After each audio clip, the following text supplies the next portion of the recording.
Hello, in this video I'm going to show you how to get around in the new PDF Builder when creating more complex classified ad text and ad copy, which was introduced in AccountScout version 2019.1.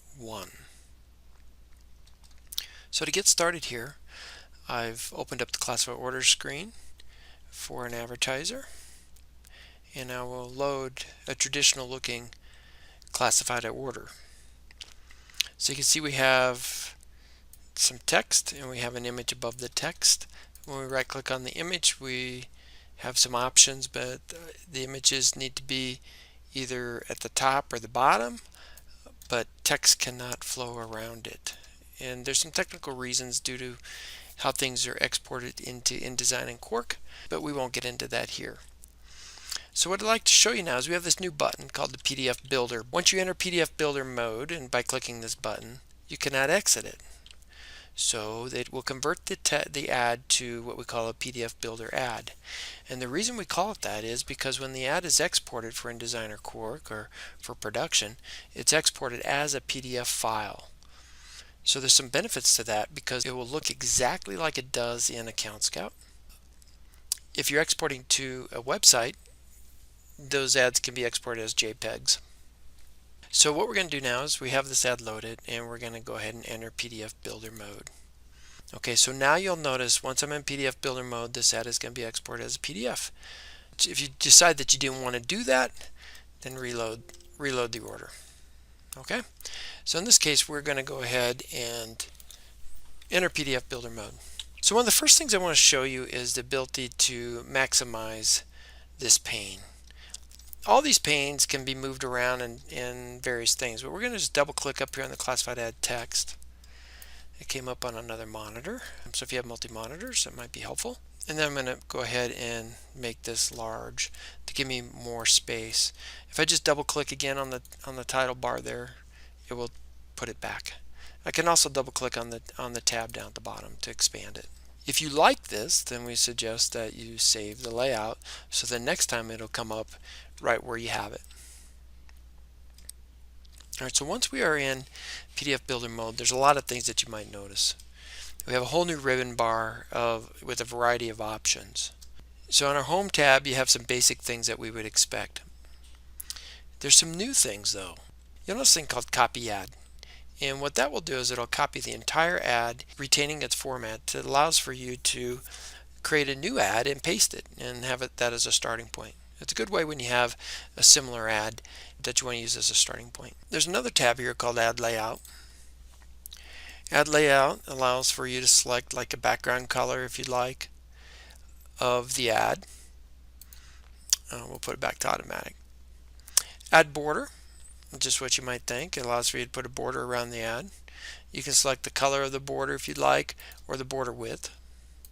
Let's look at the columns. So suppose I want to make this a 2-column ad, and maybe I want to make it 3 inches high. I can do that. Or I can type into it and say 2.25. Another option is we have the snap height. Snap height will go ahead and compute the size. Oops, around that. It will compute the size that will fit the ad text and the ad copy that you currently have. You can change this really to whatever it is you'd like. One of the things that we must point out is that you'll notice that if this spans 3 columns, we need to know the gutter width, and the column width needs to be set, and that is determined by your classification. In this case, we didn't select a classification, so I'll go ahead and do that. If I select a rate card, and we'll just select services, and we're just going to pick a service. Okay, so notice how that automatically modified now our column width and our gutter width based on that setting, and you can see those values down here at the bottom. So when you get started in this, you want to make sure you go into the settings or call a support team to help you set that up. But you can go into settings and go into the classifications and set your gutter width there. Alright, so let's go ahead and set this back to 2 columns. Alright, let's maybe go 1. When we were in classic mode, or the mode before that, really Word Ad mode, when we right clicked on an image, there wasn't a lot we could do. Now we can set the text wrapping, and we can say square, so that way it wraps around the image. I can move the image around, or I can actually right click and say align right. Right click again and say align top. Now notice also these shortcut keys. They're going to help you out a lot. So Control Shift T for top, Control Shift R for right. So get to learn those. We can also, if we want it, we could snap it to the width, which is going to make it really big, and it's because it's pixelated, but it will actually make it fit while retaining the aspect ratio. So when I'm clicking on plain text, I don't have any more tabs at the top, but when I click on an image or a text frame, I have a new tab. And that tab allows for me to set things like the distance from text. If we need to nudge this thing, we can do that as well. I'm using my arrow keys to just move it where I want it, and that sometimes is the easiest thing. I can go ahead and hit a character turn. Maybe I want to tab this over and do something like that. If I center it, it's going to center it across the whole document, and I just want it kind of centered to the left. An important tip is to save. So while you're creating your ad, go ahead and save early and replace often. On the ad layout, I can also adjust my padding. So if I want this to be a little bit, here's an extreme. Notice how it's also stretching the height of the ad as I increase it. And here, notice my image did get moved around or got kind of over to the side, so I'm going to go ahead and move it as well. I can't go up any further because of that padding. So let's go back. I'll snap the height again. What we recommend with an ad like this, where we have text that we just have an image and text like an obituary, we recommend that you go ahead and just start typing in the ad, typing in the text, and then insert your image. That's just typing in the main area of the document. Once in a while you might have something a little more complex, so we'll go ahead and hit new. So when we go to new, we're automatically in the non-PDF builder mode, we'll call it the classic mode. So I'm going to go ahead and click the PDF builder.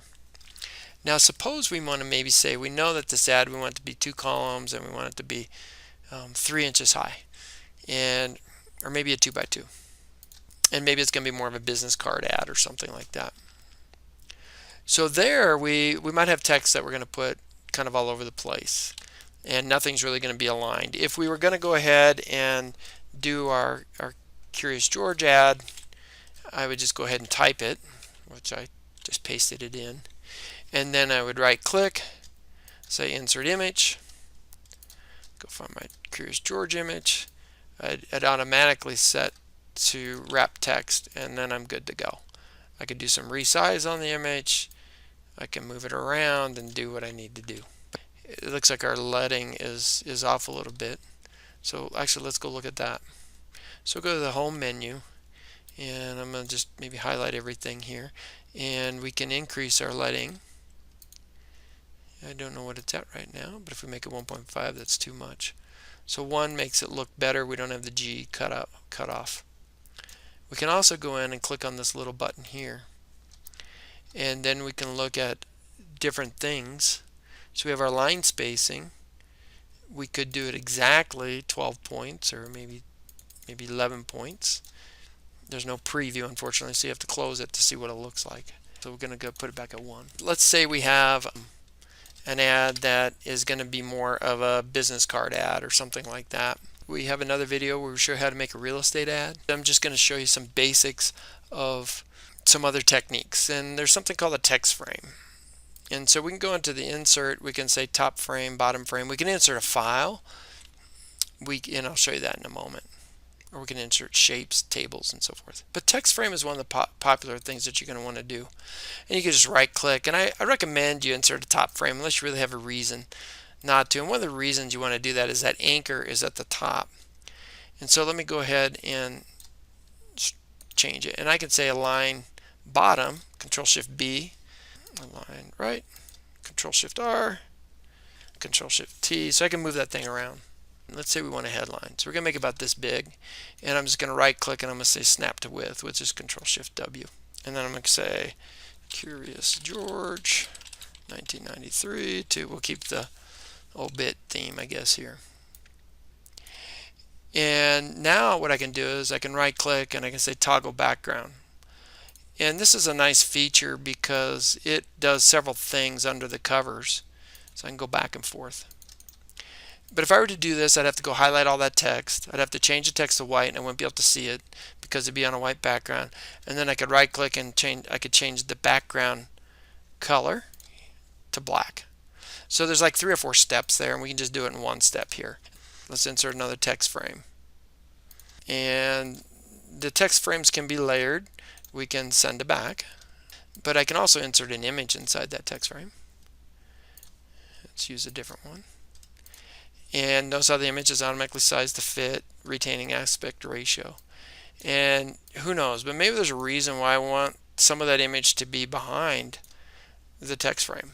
And now I can go ahead and I can type in some more text. I'm going to use my handy dandy copy paste, and notice it wasn't big enough. So one of the things is it did allow for me to stretch. It's all there. Let's go there. And you have the little black thing, so let's go ahead and change the font, make it a little smaller, and now I have this in a text frame. So this gets, we can move this around and put it really anywhere we want. And again, since it's behind, it's going to go behind. I can bring it in front,